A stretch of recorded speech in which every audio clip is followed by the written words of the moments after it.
Shrikant, the YouTube is also on, right? Yeah, I started, ma'am. Okay. So I welcome everybody to the second day of this discussion on ungulate conservation with a special focus on hangul in Kashmir. And I welcome the speakers of today's session, Dr. Rekha Warrier, Dr. Samina Charu, and Dr. Mehreen. So first, I think the first speaker is Dr. Rekha Warrior, and she has done substantial work in various landscapes in India and also in Africa.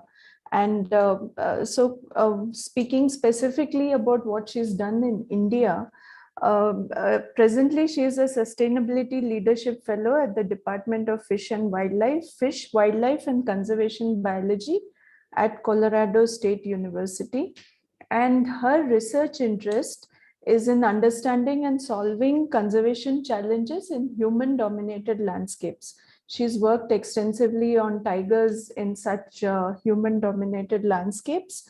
That was also her doctoral thesis, and it was in a very human-packed landscape in North India. And here she showed that agricultural lands actually serve as seasonal habitats for tigers and several ungulate species. And also she has discussed what are the implications of such presence of animals in human landscapes, what are the implications for their connectivity, for their movement, and also for conflicts with humans. So I welcome Dr. Rekha. You can share your presentation and start.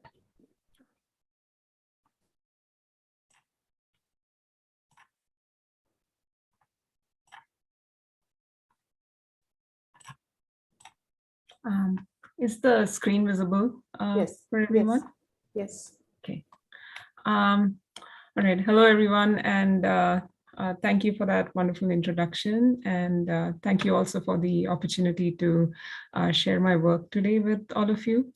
So today I'll focus on how protected areas can impact food security among communities that occur in their vicinity, and what this means for future conservation planning. So just to start things off, this map on the front page itself, the one on the left basically shows the global hunger index. It's recently stirred up some controversy in India, and the one on the right here shows the world protected area coverage. And keeping these two sort of side by side is not to suggest that that there is some direct correlation between these maps, that places that have high protected area coverage have high rates of hunger or vice versa. Rather, some of these relationships play out in a more context-specific way. So what I'm going to do today is to speak about two examples that illustrate some of these connections. So first, I'll talk about my research work that's focused on some of these issues in Kenya. This is from my postdoctoral work. And subsequent to that, I'll talk about some of the work that I did in the Terai as part of my doctoral research, and that's ongoing and will be continued in the coming year. So to start things off, let's go to Kenya. So Kenya, as we all know, is a country in Eastern Africa.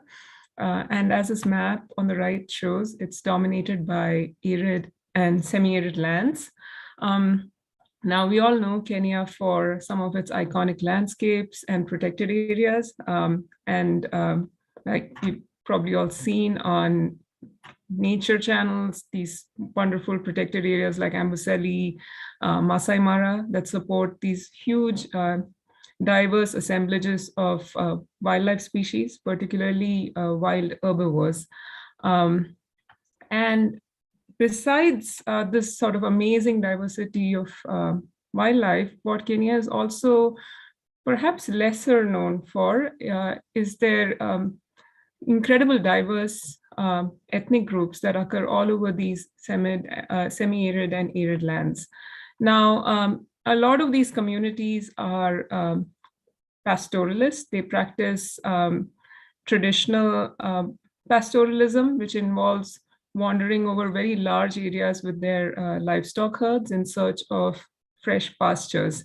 So these pastures are extremely patchily distributed and are very dependent on sort of local seasonal rainfall patterns. So they have to move, constantly be on the move in search of pastures.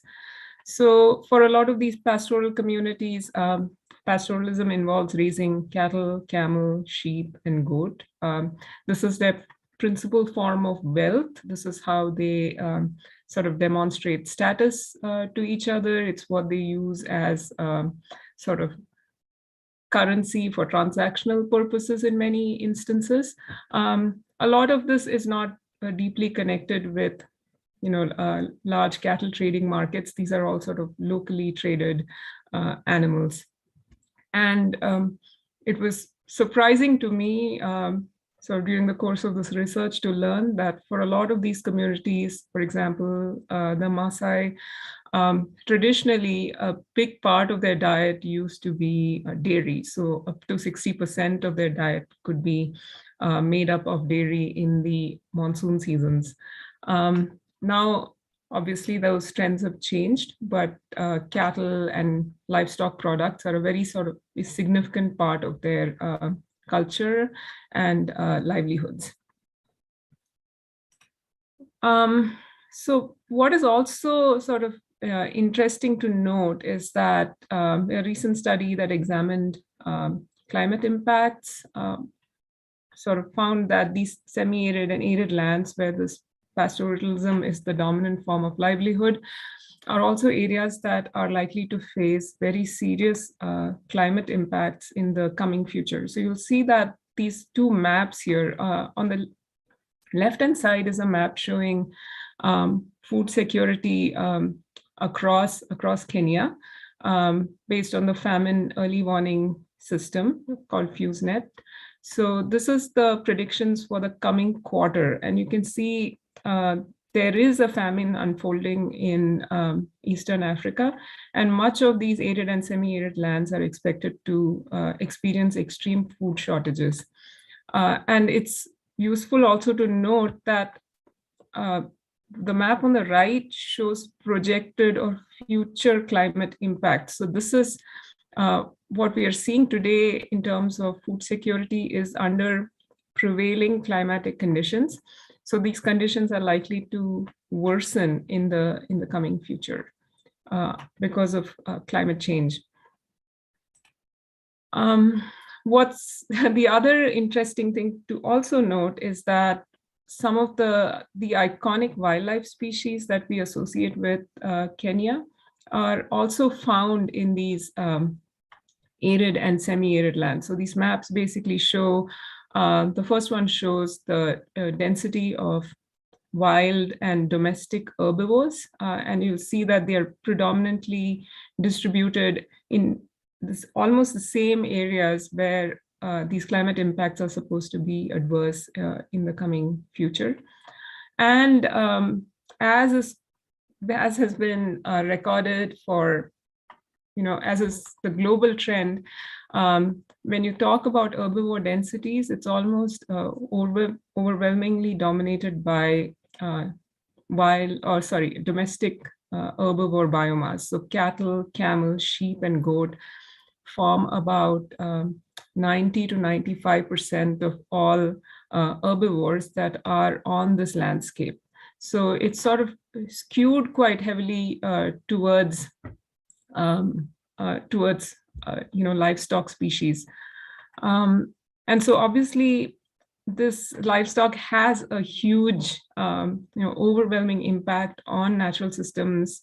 I'll put natural systems in quotations here because these systems have experienced herbivory by livestock for thousands of years. So they're sort of coupled human and natural systems. But a recent study showed, for example, that in Serengeti, because of the pressure of livestock grazing, especially when livestock grazing pressures are very high in the buffer and peripheral areas of this park, wild herbivores tend to congregate in larger numbers in the core. And some of these sort of spatial patterns of herbivory have resulted in sort of extensive loss of carbon from some of these rangeland areas within Serengeti and Masai Mara. So what the authors in this paper basically conclude is that a lot of these protected areas need to be protected from intense livestock grazing, and they perhaps need to be closed off, and there has to be better zoning practices or more integrated management of livestock and wildlife in these landscapes. So there is some sort of interest in understanding how the closing off of protected areas might potentially impact pastoral communities in this region who have for several centuries used resources that are found within these spaces. Now, remember, this is a highly arid and semi-arid land where resources are very, very patchy. And because of several different kinds of legacies, the protected areas invariably in this landscape harbor some of the most important resources that are coveted both by pastoral groups and conservationists for the sake of protecting or improving wildlife populations. For example, key or important pastures that remain available even during the driest of the seasons, water resources, etc. Several of them are located within protected areas. So that was sort of the motivation here, to sort of understand how food security in Kenya is tied up with several of these global change drivers. So there's climate change, there is calls for increasing biodiversity protection across this region, which invariably translates into the creation of more sort of protected areas, the militarization of protected areas whereby people are sort of forcefully kept out. And so because this is a fairly complex issue, that food security isn't about any one driver, there are several drivers, and food security itself interacts with other developmental factors such as poverty and conflict. To sort of explore that full range of complexity, we developed a model called Spiral. It's an agent-based model that's written in a program called NetLogo. Now, an agent-based model basically allows you to understand larger phenomena or systems by modeling the behavior of its individual component parts. So a classic example is if you wanted to understand, for example, the shoaling of fishes. Why do fishes shoal?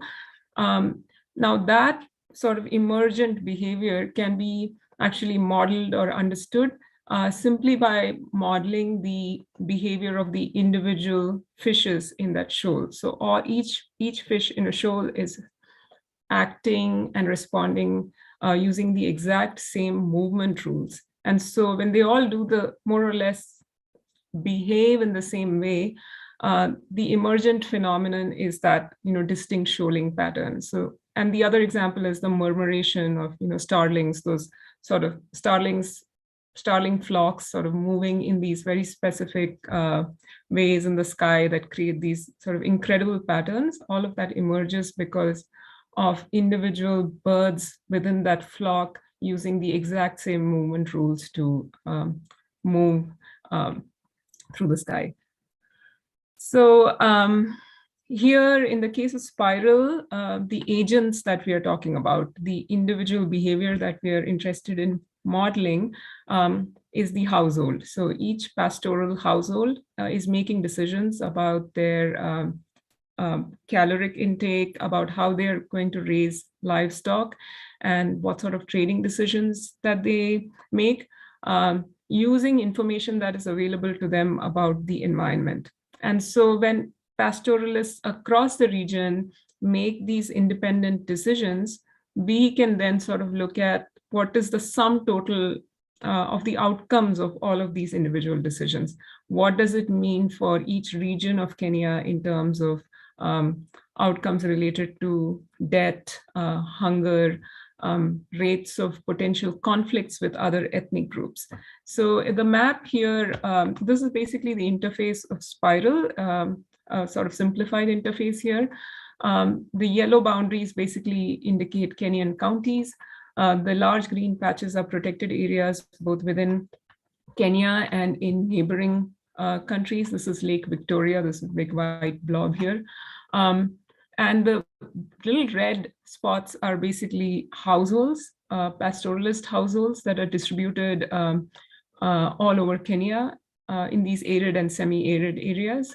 And each of these little patches is a 100 square kilometer cell.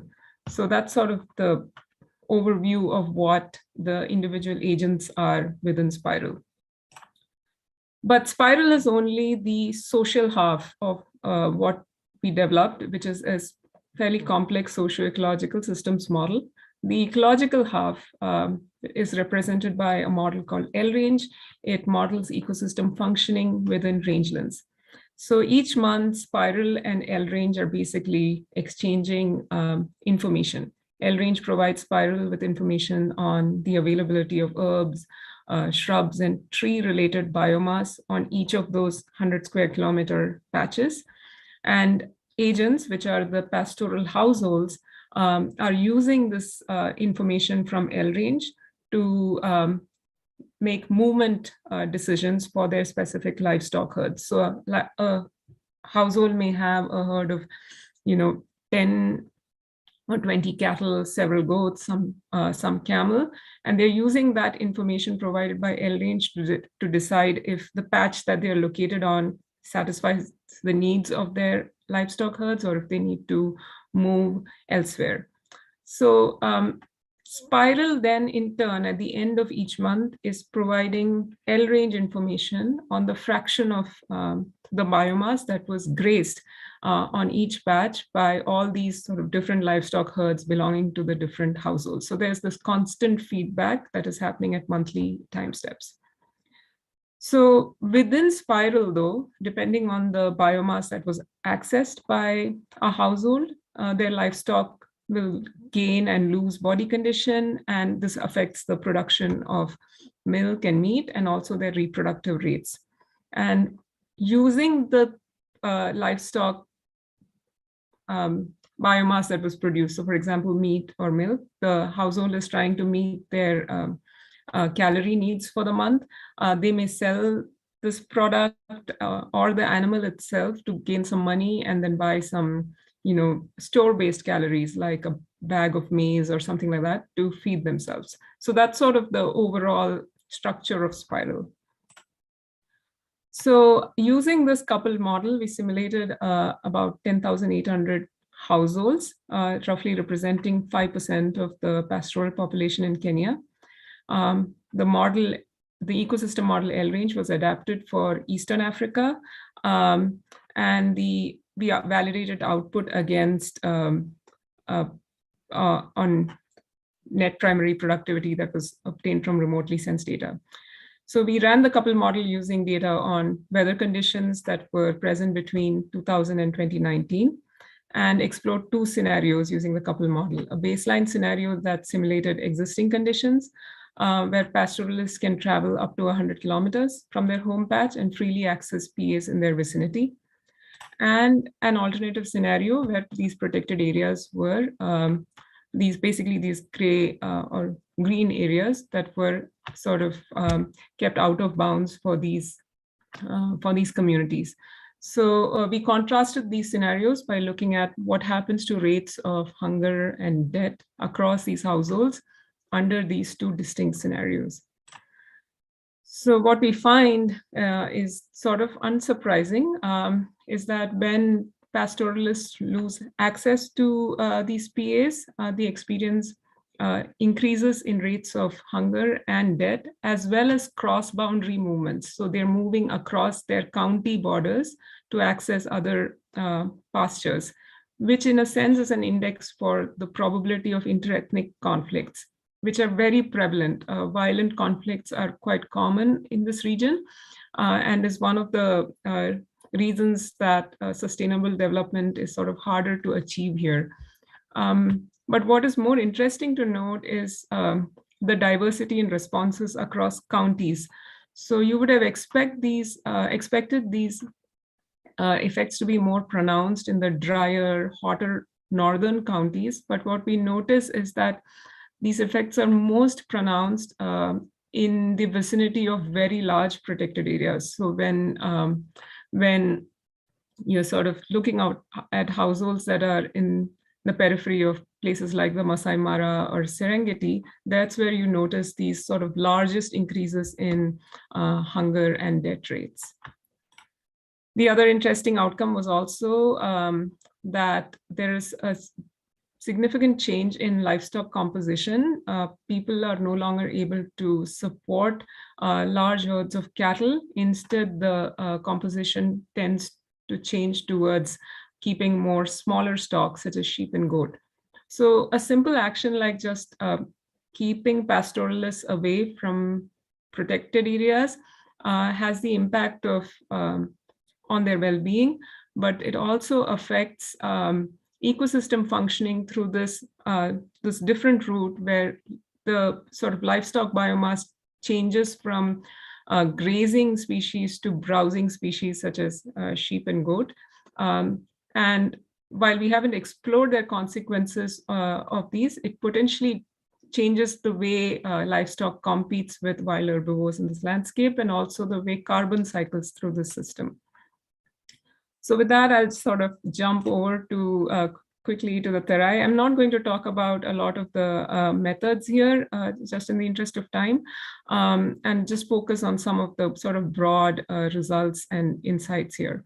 So this is the central Terai landscape. It's in Uttar Pradesh. What you see here is Dudhwa Tiger Reserve in these dark green patches. Sorry to interrupt, Rekha, but yeah, you have a little more time because one of the speakers is not attending today. So you get extra time. Okay, so thank you so much. Yeah. Okay.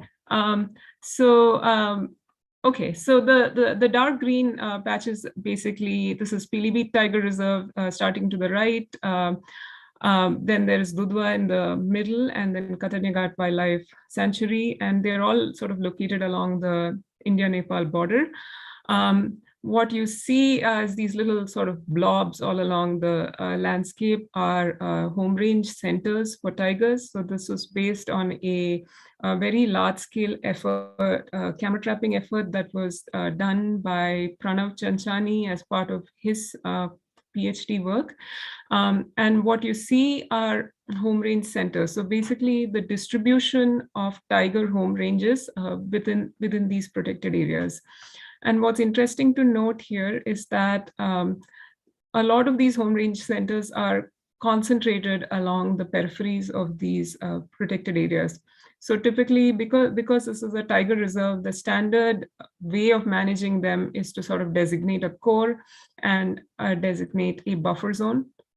And these core and buffer zones are decided sort of based on just what a core represents spatially in that, so the central part of a protected area.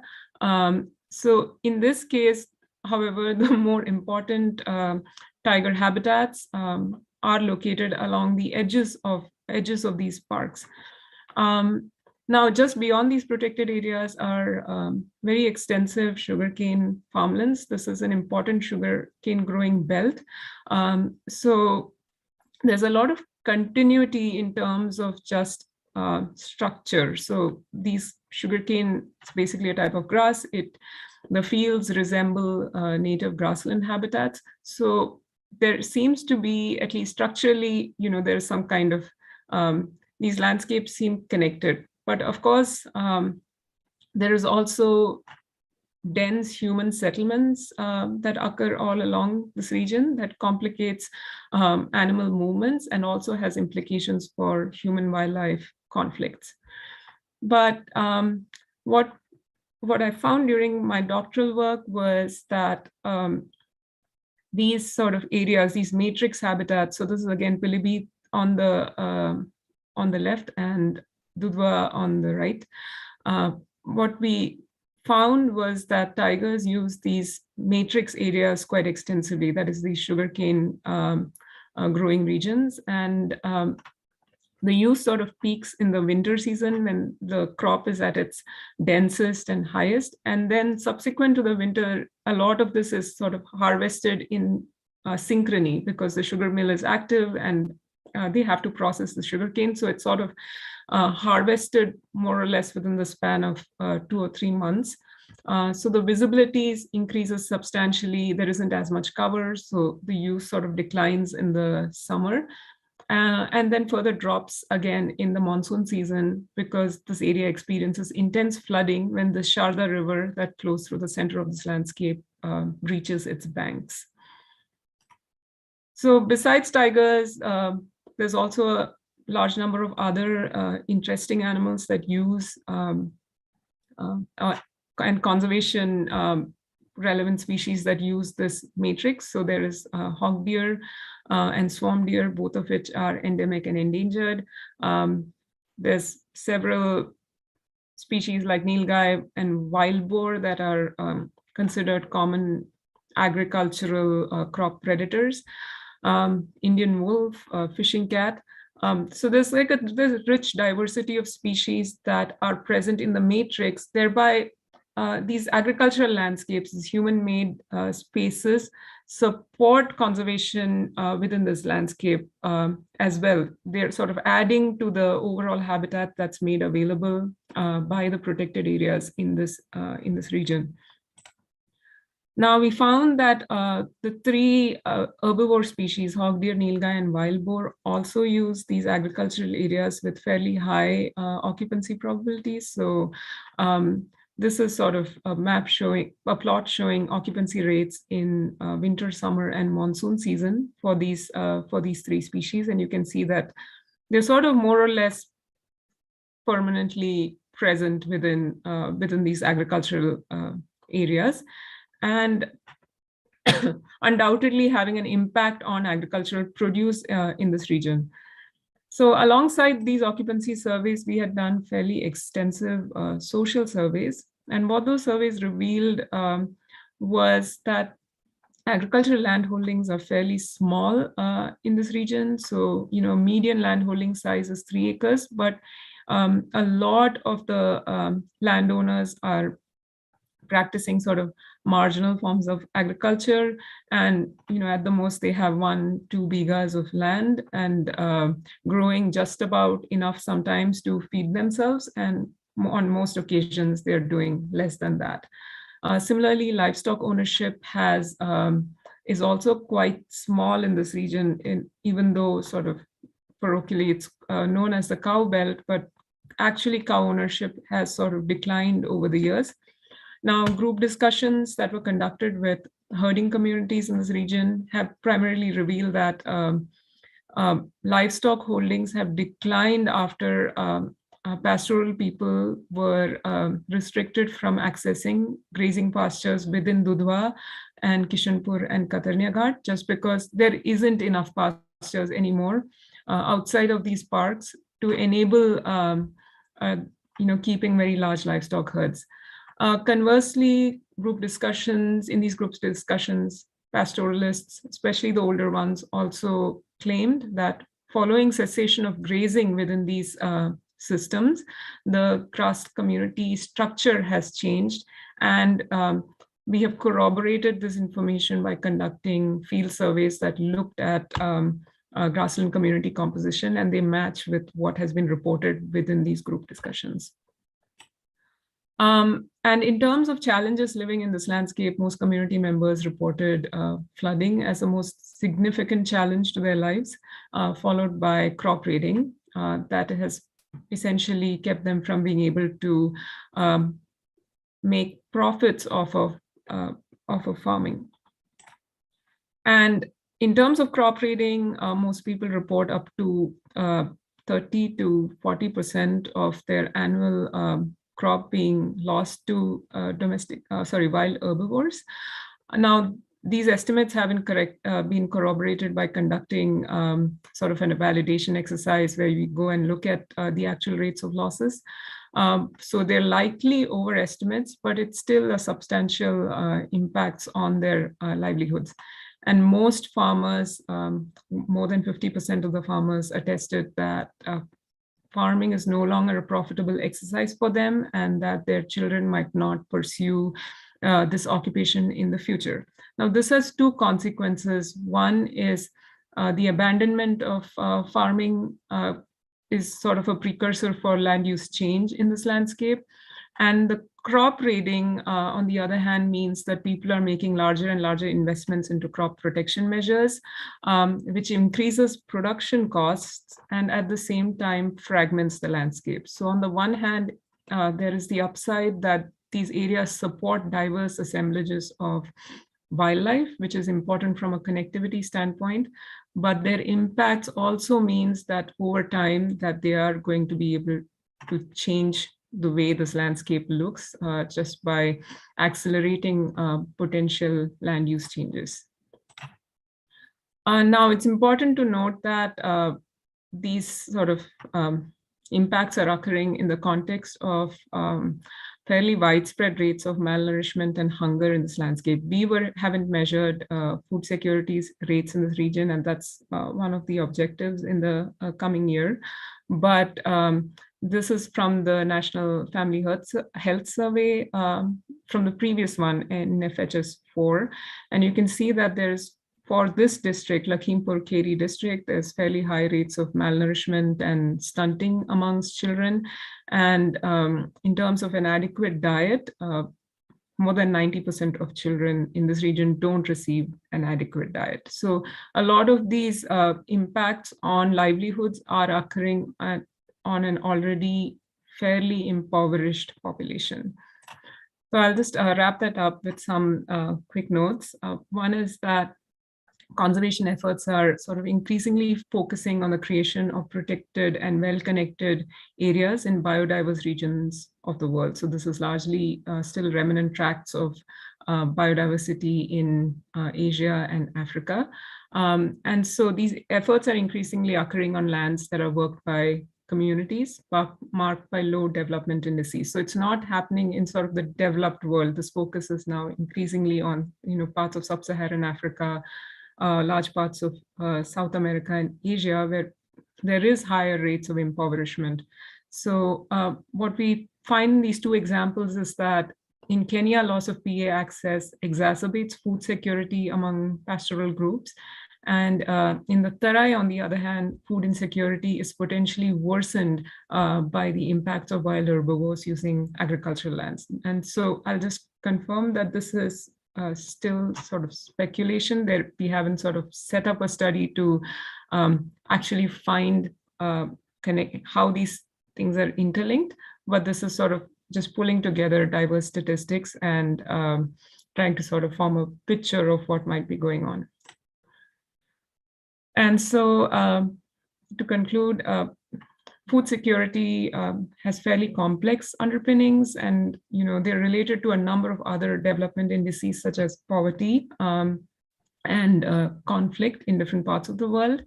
And protected areas in specific contexts can actually exacerbate vulnerabilities to food security. And this has been sort of studied in Southern Africa, where they found that the impacts of wildlife is compounded by ongoing climate change when it comes to food security for agropastoral communities.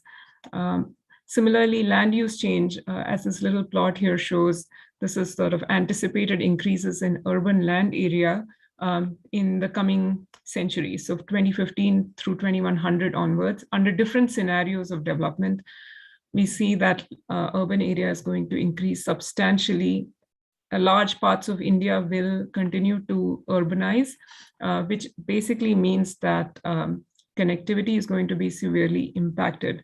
So it is under all these conditions that we have to achieve both food security and conservation goals. And so with that background in mind, it's important to sort of integrate future conservation planning with developmental initiatives, especially in these landscapes that have fairly vulnerable populations. And with that, I'll say thank you, and thank you for the extra time.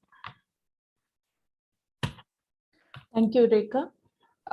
That was a wonderful talk, and you have done really a lot of work across Africa and parts of India. We'll take questions at the end of the session. And Dr. Samina is not available. She was called away for some other work. So I invite Dr. Mehreen Khaleel to load her presentation. Dr. Mehreen did her integrated master's program from ISER Mohali, and later she did her PhD from IISc Bangalore. Her PhD was on distribution and feeding ecology of Himalayan langur in Kashmir. And she is also founder and chairperson of Wildlife Research and Conservation Foundation in Srinagar. And this NGO aims at providing wildlife education to people of Kashmir. And through education, this NGO plans to, also by integrating high quality research in conservation, it will help in protecting the species present in Kashmir. She is presently also a consultant biologist for AIC CCMB. Dr. Mehreen, welcome, and you can start your presentation. Thank you, Dr. Anuradha. Am I audible? Yes. I have not turned on my video because my internet speed is quite low. Okay. So is the screen visible? Yes. Okay. Thank you so much for the introduction. So I will be presenting a short study which actually we did, and it is still in continuation. We have been doing it for past a year, but the data that I'll be showing is more or less of the past 3 to 4 months. So the title of my talk would be the assessment of human wildlife conflict in Kashmir Valley. Since we all understand that human wildlife conflict is a global problem, and Kashmir Valley is no exception to it. We understand that increasing population into wildlife habitats, shift of agricultural practices to horticulture, and increased anthropogenic disturbances has in a way increased our interactions with wild animals. And this has sort of led to a conflict of one way or the other, where either humans are affected or the wildlife is affected. So before we thought of doing this short study, there was no concrete information available on the human wildlife conflict as such from the valley. So we wanted to take a step back, even though there have been cases arising related to this issue.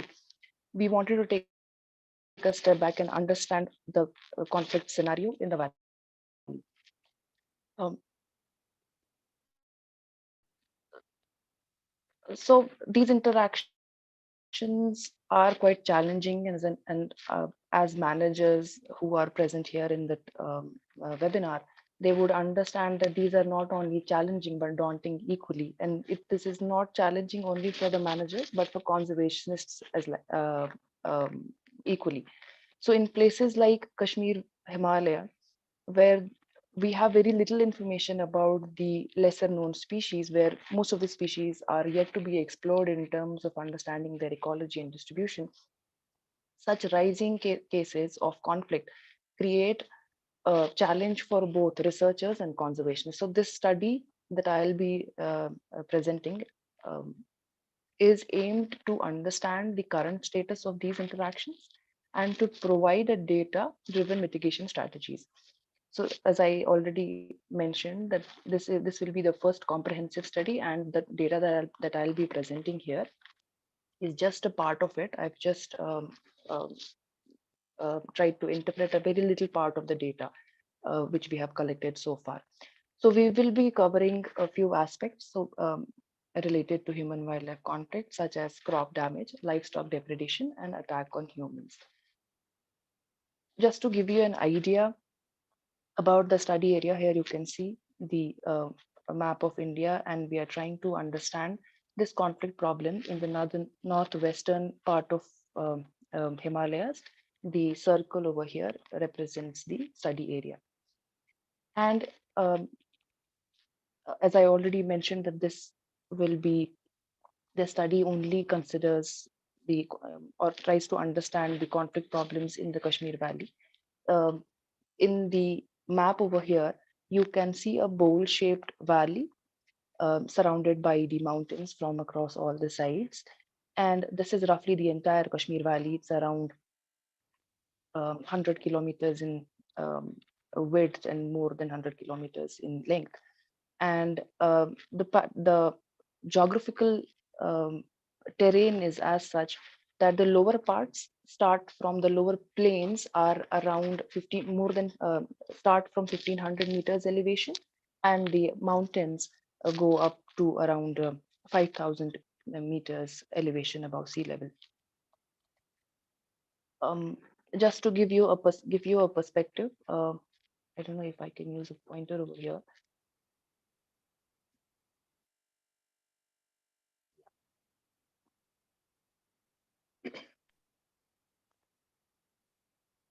Okay, just to give you a perspective on the northeastern side of this map, you can see um, the that is the central region of the hair. I'm sorry, I've not shown it over here.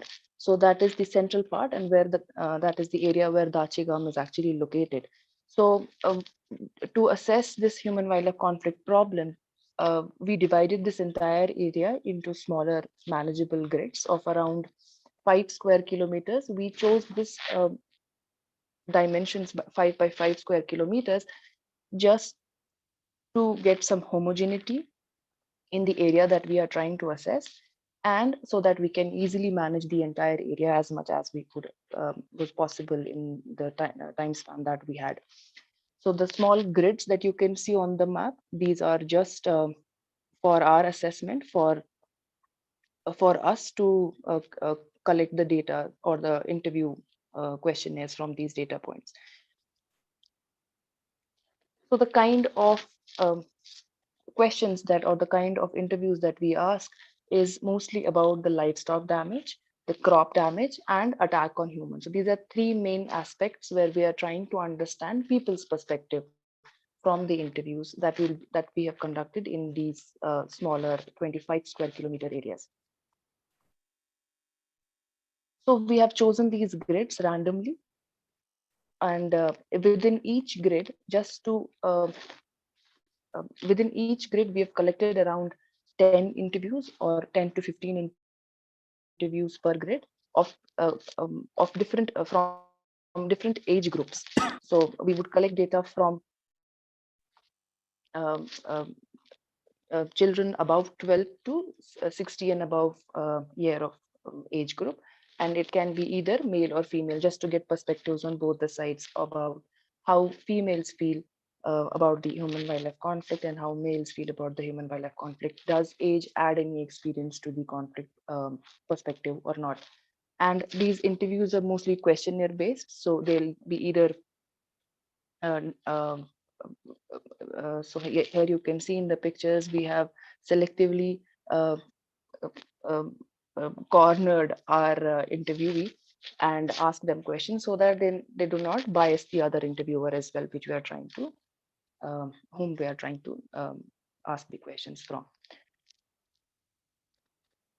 So here on the map, you can see the distribution of the interviews that we have conducted.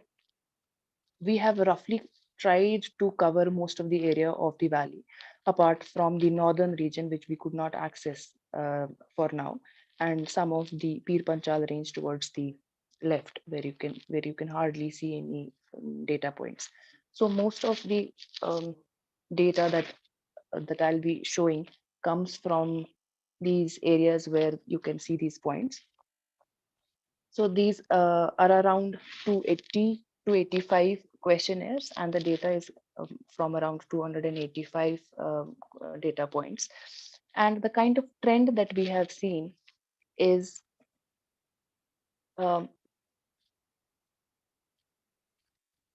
so the kind of trend that we have seen is that around 42% of people have agreed that the human wildlife conflict cases have increased over past 5 years, or they perceive that the human wildlife conflict cases have increased. And most of the time, their perception is based on uh, these interactions with the animals.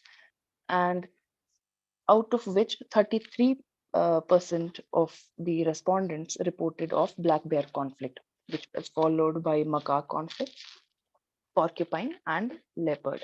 So when we talk about 33% of black bear conflict, this is mostly related to crop raiding. And the crop raiding is the raiding of apple orchards, which is the 72% of the crop damage is done to apple orchards by black bear, followed by maize and walnut, which is around 66%.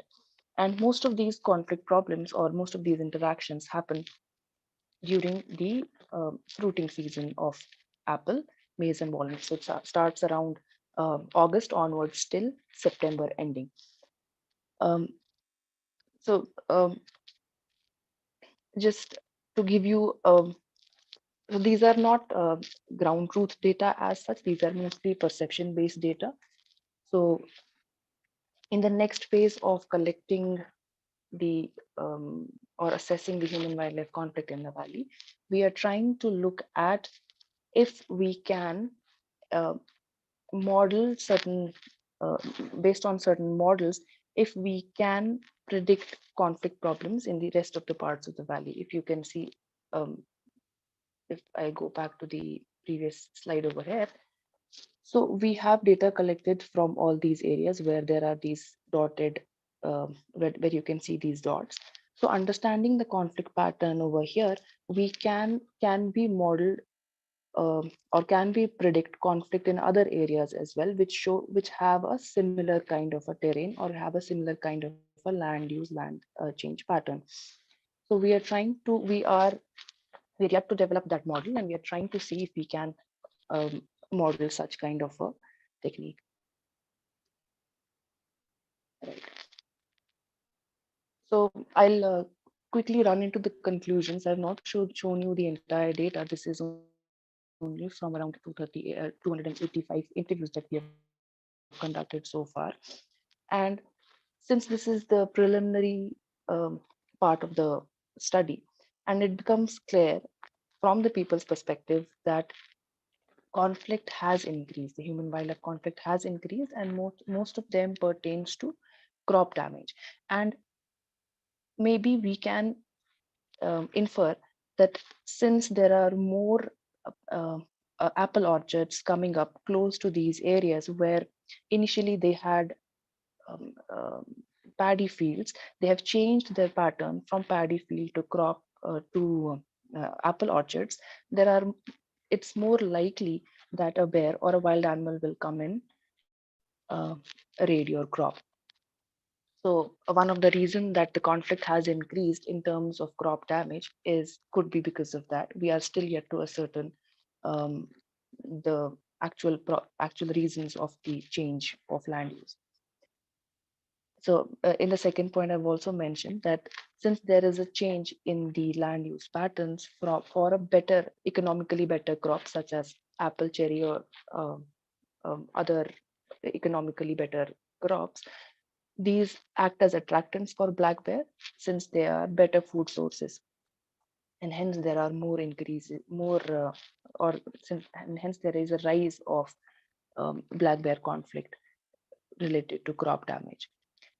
And these interactions have led to economic loss to the villagers, and in many cases, villagers retaliate using traditional methods. And you know, we have talked to people where people say that it is better if the ban on killing the wild animals or hunting the bear is lifted, because that will in a way check the population of black bears in the area. And we have had different kinds of perspective from people. A lot of them have a neutral perspective towards wild animals, specifically black bears. But most of them, of all the interviews that we have conducted so far, most of them, um, most of them say that it is not necessary to keep a black bear alive because it is harmful for humans and it damages our crop as well as in some cases our livestock.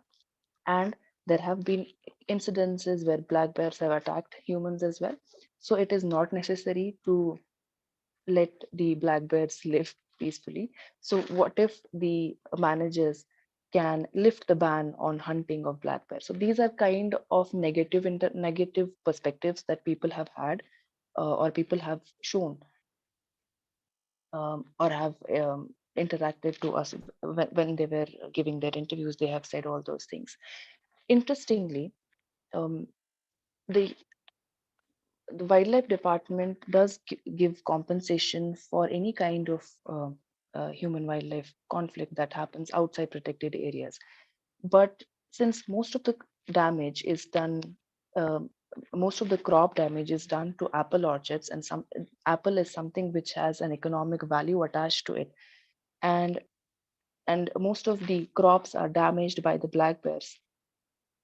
There are no compensation schemes which um, specifically target to crop damage done by any sort of wild animal. So all these people had a perception, or they wanted us to convey this information to higher ups, that uh, since a farmer invests a lot of their time in taking care of a crop or taking care of an apple tree, and just in one season the bear comes and breaks the entire tree, there is an economic loss of around uh, more than 1 or 2 lakhs per season for each farmer. So there should be some schemes which could compensate the crop damage.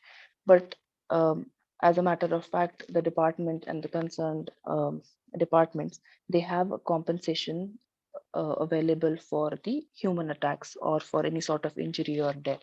And these compensations are, so if there is a death because of a wild animal and because of such conflicts, the department provides around 3 lakh rupees as a compensation. And depending on the injury of the victim, the compensation is given. Despite all that, people are quite not happy with the current conflict problems and the current mitigation strategies that the managers have taken care of. Most of the time, they talk about crop damage and its compensation. So yeah, so in this study, more or less, that I wanted to just give you a brief idea of, we are trying to understand the root cause of the human wildlife conflict. And once we have understood that, once we have received the people's perception, and we have uh, understood different factors which could pertain to the rise of cases of human wildlife conflict in Kashmir Valley, can we use this information um, to model areas and predict possibility of conflict in those areas. So that is one part that we are trying to understand. And two, what are the factors that are leading to these rise? Is it really the change in the land use pattern, or is it something else that is causing the rise of these human wildlife conflict problems? Yeah. So I would like to, I understand that the data I presented is very small, and since it's from a very small amount of work that we have done so far. Towards the end, I would like to acknowledge Moomin. He was a JRF in the Hangul project, the NMHS project in CSIR CCMB, and he helped conduct surveys in some parts of Pulwama and Tral areas. Um, Tahir helped in conducting questionnaires in Uri and in South in Chupian, Umar for conducting questionnaires in Bandipora. And I would like to thank Dr. Karthikeyan for giving us this opportunity to explore this part of the conflict or this part of the project. Yeah, thank you.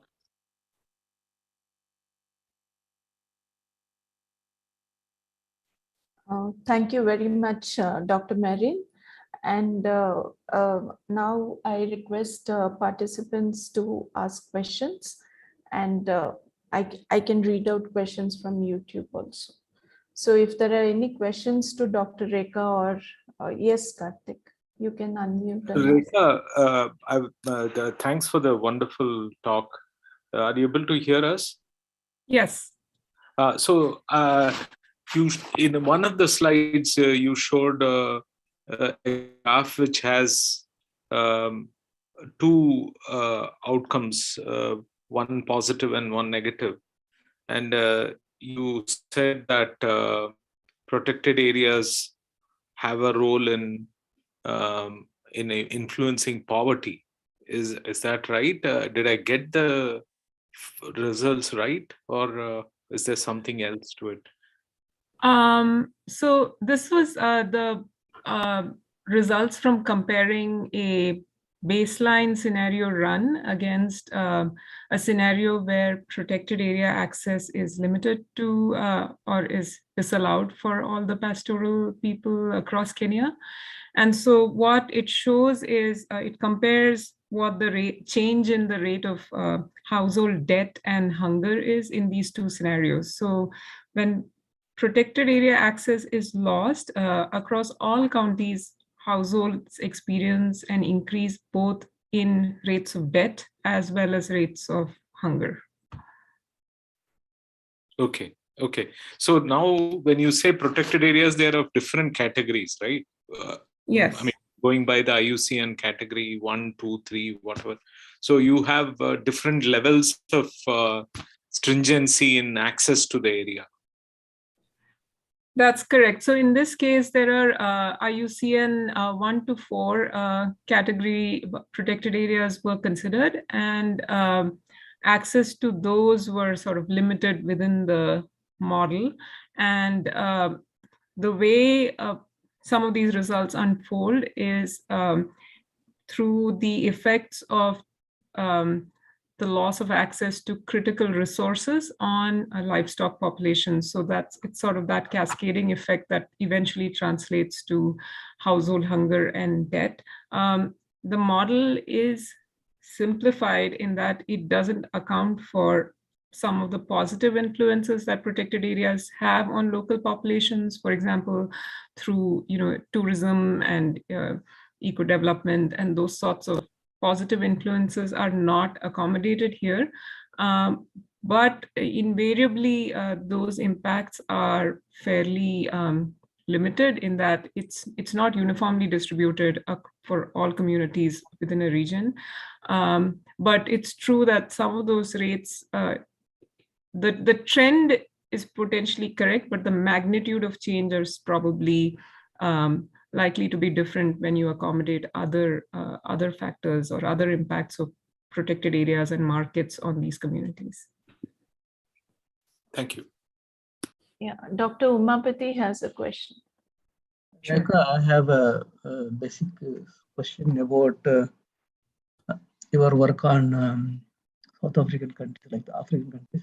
One is about how, what is the solution, especially what is the solution you have, or one can try to achieve solution for when such a climate change going to affect the rainfall pattern, then the cascading effect on productivity and cattle-related activity and survival of people, everything. But at the same time, that is sure that going to happen, but nobody going to change because they're all happening already. But what is the other side in human side? Is there anything people are working or more dependent on protected area which is not assessed before? Is there anything that government or something planning to make more access to them, or is there any other maybe reduction in cattle population or other alternative livelihood? Is anything planned there? So I don't have a good answer to this question, but the intent behind the exercise was to sort of explore larger interconnections between hunger and other sustainable development goals. So of the 17 sustainable development goals that are sort of outlined for different countries that have signed on to this, the interest is in sort of thinking in a more integrated manner about how to achieve all of them. So typically, the way these sustainable development goals issues are tackled is to sort of think about each goal as an sort of an independent entity and to sort of frame policies to achieve each of them.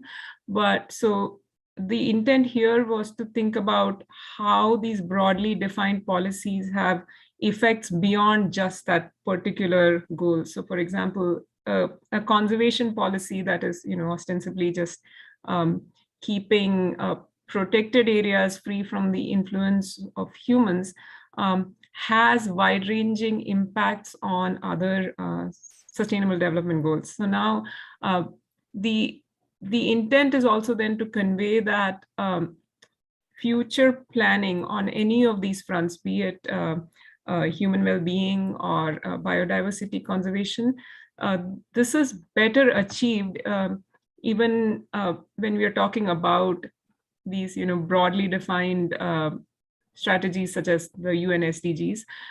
These are better achieved if there is an understanding that many of these goals are interconnected, like achieving improvements on the climate front in terms of carbon sequestration.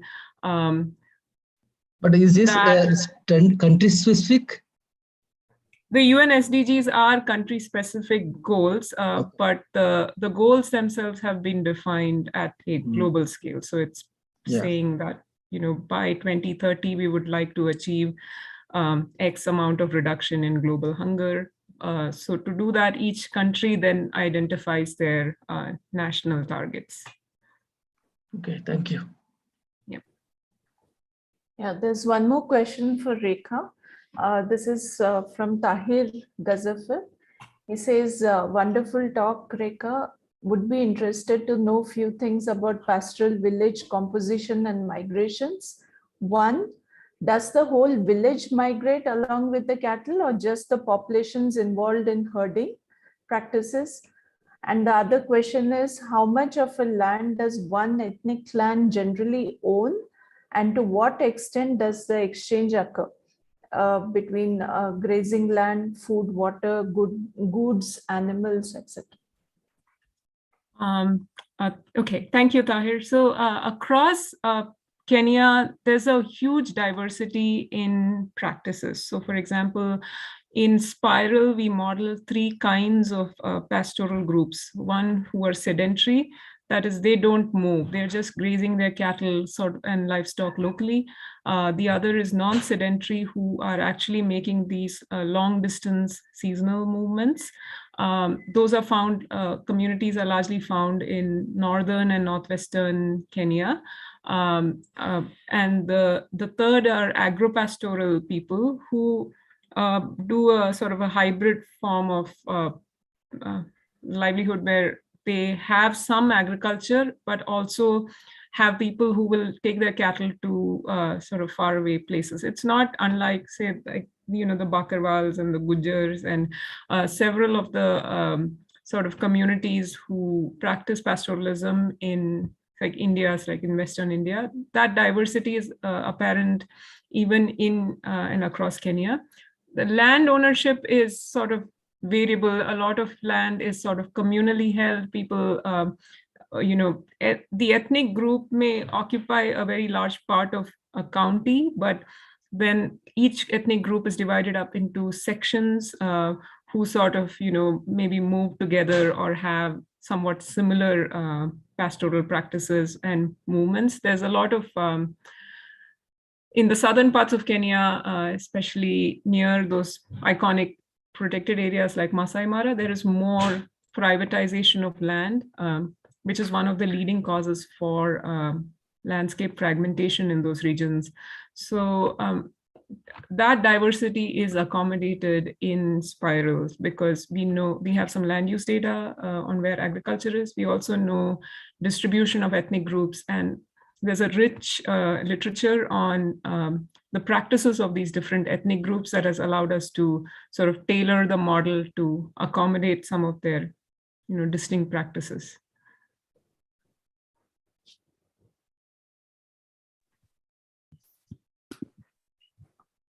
Okay, there's one more question from Karthik. Sure. Yeah.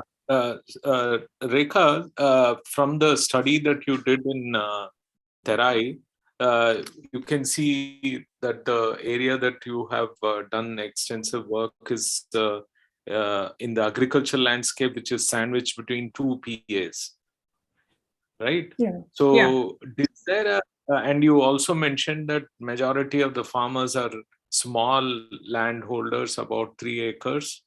And there is also a tendency for the farm to convey to you the profession being taken up by their own children. So in this sort of a scenario, do you see a situation where you can apply payments for ecosystem services where some money can be given to the farmer to just leave the land uncultivated to allow animals to just pass through? We have actually, so this has been the challenge in translating some, there's a lot of research work that has happened in the area that has been led by WWF and other colleagues. But it's been very difficult to translate some of those findings into actual conservation action. One, because it's a very densely populated landscape. So there are thousands of very small landowners who are in the region. And so restoration activities, for example, how do we, so the agriculture as is practiced right now enables a lot of movement of different kinds of animals, like tigers move through that landscape fairly easily. It is the urbanization that sort of reduces structural and functional connectivity in the landscape. But sort of thinking more carefully about how to maintain the status of that corridor has been sort of a challenge. We haven't sort of thought, we haven't actively thought about mechanisms by which we can sort of approach this issue. And one of the challenge is the fact that there aren't many big landowners. There are largely many thousand very small landowners. So first identifying which areas need to be prioritized, and then sort of how do you tackle a problem that involves so many people. That's been a real difficulty, and that's something we are still sort of working on. But payments for ecosystem services or setting up conservancies, those sorts of ideas have worked in places like Africa and Eastern Africa, but those are still fairly low density areas. So yeah, we don't have any answers, but we're still sort of exploring options and thinking about them. So are there any attempts to try these techniques to bring in the people's favor to promote conservation by giving them just the fact that you find pug marks of a tiger or a black bear inside a apple orchard can be thought of as an ecosystem service that farmer is protecting, and thereby provide some entitlement to funds or access to government funds? Yes, there is the opportunity to do that. We haven't. So one is the sustainability of a project like that, like maintaining funding for something like that. And second is, of course, people's willingness to want to go along with this. So in the surveys that we conducted, we did post this question explicitly about conservation. Where would you like to see conservation activities happen in this landscape? Most people said yes, but they also said that they would like to see these conservation activities happen exclusively within the protected areas, so not on privately owned lands. So there was that, and this was sort of posed also asking the question whether they would favor these initiatives if there was some monetary benefits tied to it, but still a large fraction preferred to have protected areas fenced and animals kept inside. So I think I wouldn't read too much into these survey results, because there's probably more nuance that can go into asking these kinds of questions. But that's still work that is pending. But at face value, people were not too keen on having tigers be on their lands across much of that study area. Thanks, Rekha. There are no questions on YouTube. So I have one question for Mehreen. Since she is the founder of this NGO, Wildlife Research and Conservation Foundation, and do you think through education programs you can change this negative perception about bears in the valley? And how do you propose to do? So we are not pretty sure that if we can change the perspective, because it is linked, the conflict is linked to something which is very, which is economically linked to the people. And it is slightly difficult if we just raise awareness about, the conservation status of the black bear. But we have been working on this front for quite some time. And it's not that the people have become sensitive towards the animal, in the sense that they don't, if there is an animal in the vicinity, they won't kill the animal or they won't mob the animal. They would call the concerned department. That's the level of awareness that has been there in the people, that they have to call the concerned people and concerned department or the concerned people, and let the concerned department handle the situation in whatever way they have to. So I believe we have come a long way from the time when there was a time, I'm sure there are others in this panel over here who would agree with this. There have been time when people have burnt the animals alive just because the animal was roaming in one of the fields, to the time when people call up the concerned department and ask the department to take the animal away, because they understand, one, that there are strict laws associated with killing the animal, and two, that they cannot handle the animal because it's ultimately going to retaliate. So over the past few years, raising awareness has helped, but I'm not sure if the perception has changed, because when we have gone and asked people, would you allow an animal to come to your field, or would you just let it be, they would just say no. As Rekha already mentioned, that people would always say that it's better to take the animal and put it in a fenced area or in a national park or in a protected area. We won't want the animal in our vicinity. So I cannot say that if it is a change in perception, but a more sensitive approach by the people. Thank you. So that brings us to the end of these presentations in this workshop.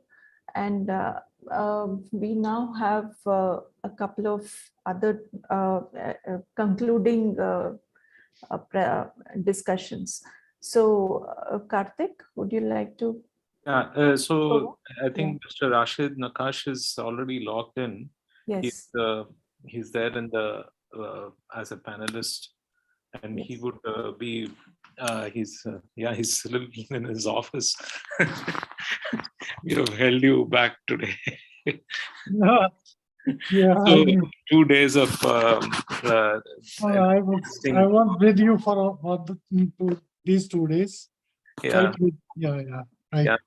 Please heard your views and how these things are relevant for the department, and how some of the aspects can be furthered. If you may kindly highlight, it will be nice. Yeah, thank you very much, Mr. Karthikeyan. This 2 days lecture online workshop on ungulate conservation with a focus on hangul, which has been organized by CCMB and duly supported by NMHS. It was a great effort, and we all have been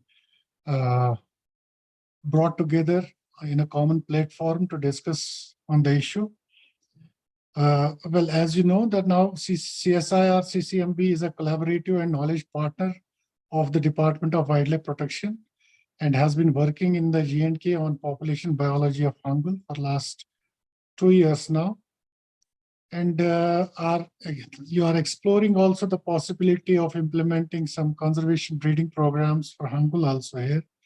And also recently there was also your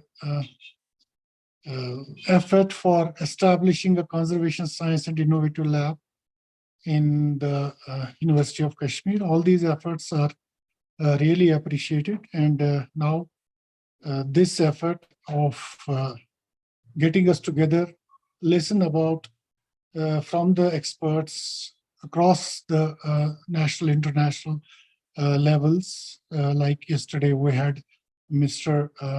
Barry Moon, and also today we have Rekha from International Contours.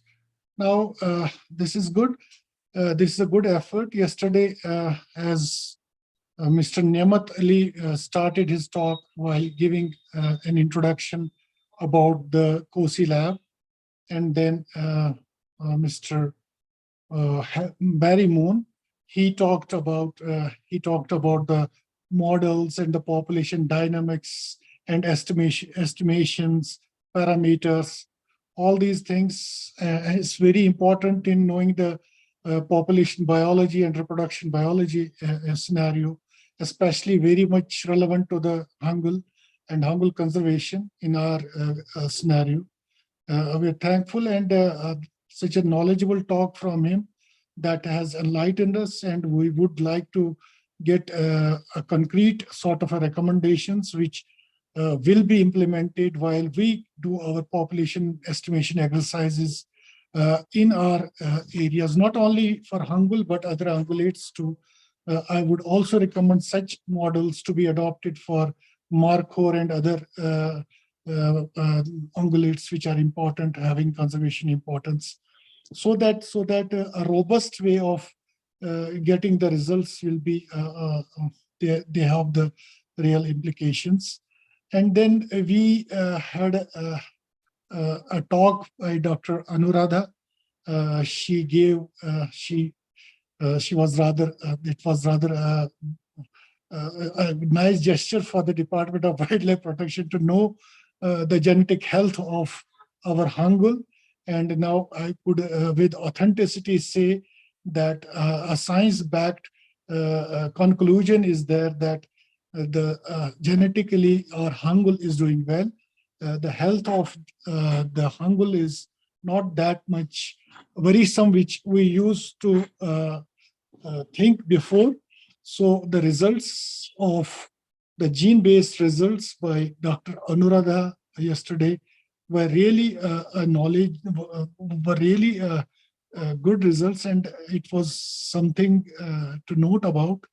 And so that we would, our future planning will rest on these type of research science-based research outputs so that our way of management interventions could also see a shift in that direction. Then Dr. G. Umapathy, he also, based on the same species, based on these 2 years studies on hangul, he presented the influence of hormones, particularly stress-related, in the overall conservation scenario of hangul in Dachigam National Park, and it was really enlightening. It was really good for us to know that these hormones are prevailing on the population biology of the hangul, and it can somehow, if not corrected, if not intervened at a critical level, this can be a problem ahead. So I had requested yesterday also that the data needs to be somehow interpreted in terms of the locations, in terms of the season, in terms of the area and other anthropogenic pressures, so that it can be interpreted nicely for the managers, and managers could do what is required to be done, so that this stress-related things can be somehow overcome by the managers. Also there yesterday, Dr. Anuradha, there were some takeaway points, like one of the takeaway point was that the Department of Wildlife Protection should focus, they should plan the gene-based census population estimation in the month of December. This has been taken well off, and we have noted it down. The next gene-based population estimation, I assure you, will begin in the coming December now. So for that also, we would like to have the support and the knowledge based support from the CSIR and CCMB. And I would request Dr. Karthikeyan to support us in that NDR.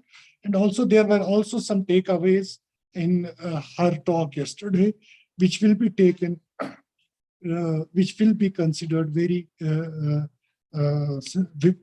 will be under consideration by the department, so that something good can be done for this species. Today, the theme was actually based on conservation planning and human dimensions, and I had a chance to hear Dr. Rekha. She had given a pan across a Nigeria Masai Mara perspective of how these protected areas can be correlated with the hunger and can be correlated with the food security. Maybe a different perspective there, and what are the perspectives and what are the factors prevailing there, maybe not relevant to that much to our landscapes, wherein the span of the protected areas is not that much. A Masai Mara cannot be compared to a Dachigam National Park, which is just a 141 square kilometer area, and therein the dimensions are different, and maybe that is a site specific and very much related to that area. But yes, she has also given the pulse health and pulse of the Tarai belt, wherein she has worked her doctorate. That was good to learn about that perspective and related to conflict and conflict mitigations as well. And I also had a chance to hear about Dr. Mehreen, a young scientist coming up in this field, wildlife field. Well, good. I see good work has been done while collecting the data. She has shown a grid-based map of Kashmir Valley, and it's around 15,500 square kilometer valley. And I don't know how much area they have. Actually, the effort has been done to collect the data, and whatever the way, this is a perspective, human perspective based on the interview. Okay, fine enough. That's good. Actually, with regard to the human perceptions, yes, of course, the conflict is not welcome in any society because it's having a negative ramifications for the society. It's not welcomed anywhere. But yes, the level of for the increase the level of education somehow has helped in many communities, but a lot needs to be done to in that aspect. Department is also doing its job in getting the communities involved in our efforts and initiatives, so that conflict mitigation could be understood in the right perspective. And when a small landscape of 15,000 square kilometer getting changed in terms of the, you can say, the landscape change, the huge landscape change in 3 decades. Can it be reversed? Is it it's a reversible process? It's not. You can say it's a very difficult process. Somehow these are the consequences which we are basically facing. And yes, regarding compensation, Department of Wildlife Protection right now is only as a policy measure, as a policy decision, we are compensating the human loss and the injuries only, while as the loss to the crops or the agricultural crops or the crop raiding or the damage to properties is not compensated right now by the department directly. But yes, there are schemes which we are trying to converge.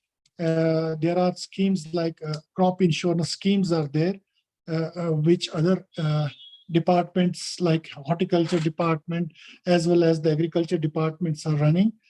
We are trying to converge those schemes so that the communities, the fringe communities in the protected areas, they also get some benefit. They also get benefit out of these type of schemes. Such type of convergence need to be basically worked out more effectively in a robust way, so that yes, perception towards wildlife conservation in our landscape is to some extent it gets changed, particularly with respect to 2 animals. Not all animals, we can say the perception is not that hostile to all the wildlife. We can say, yes, it is towards black bears as well as in some cases, the common leopard. Rest, I would say the society here in J&K are much educated with respect to the environmental conservation and the conservation scenario, the biodiversity conservation is concerned. Thank you very much. Thank you for giving me a chance, Mr. Karthikeyan. It was wonderful to be with you all from yesterday onwards. I congratulate you on behalf of the Department of Wildlife Protection. I congratulate you for successful accomplishment of this this knowledge-based 2 days online lecture workshop, which you have concluded. And I look forward for such type of theme-based interactions in future also, and on a bigger platforms. Also, we in the department are now eagerly waiting for the report regarding the study of gene-based study of hangul, and also in the month of December also, we would like to again trouble you to handhold us in getting this gene-based census done. Thank you very much. Thank you. Thank you, sir. So we'll definitely look forward to collaborating further and work together. I now request Dr. Mehreen to give a vote of thanks.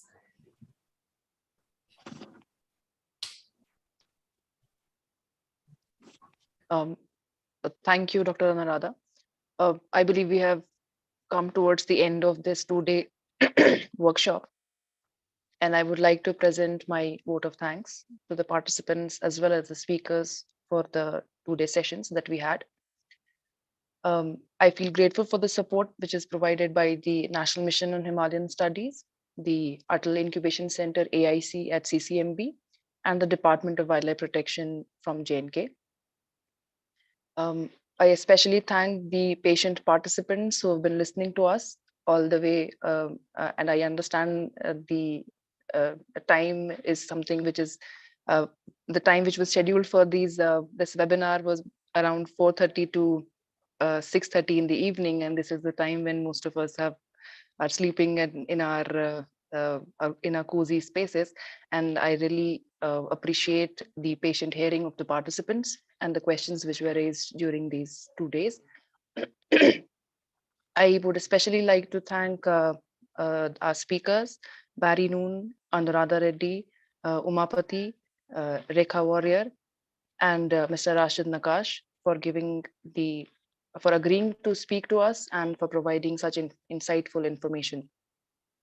From CCMB, this workshop would not have been possible if I do not call up these names. From the IT section, Ms. Geeta, Sivarama Prasad, and Shrikant. They have been very helpful in taking care of this Zoom link. From CCMB, Dr. Somdata Karak, and from Lacons, Dr. K. Rajalakshmi for managing the posters and managing the schedule and everything for the webinar. And from CORD, I would like to thank Professor Niamat Ali and Dr. Tawqir for the support. And towards the end, I would like to thank Dr. Karthikeyan for conducting this workshop for all of us. Thank you so much. Thank you. Thank you. So this brings it to the end of this webinar, and looking forward to great work together. Thank you. Thank you. Thank you, Rekha, for joining us. Have a good day. Thank you, everyone. Must be early morning for you. No, this has been wonderful. Thank you. I've really enjoyed participating. We'll come back to you for some more questions and troubleshooting with the data that Mehreen presented. We met before, but I think once she has some more data properly sorted out, we can have another discussion. Yes, sure. I look forward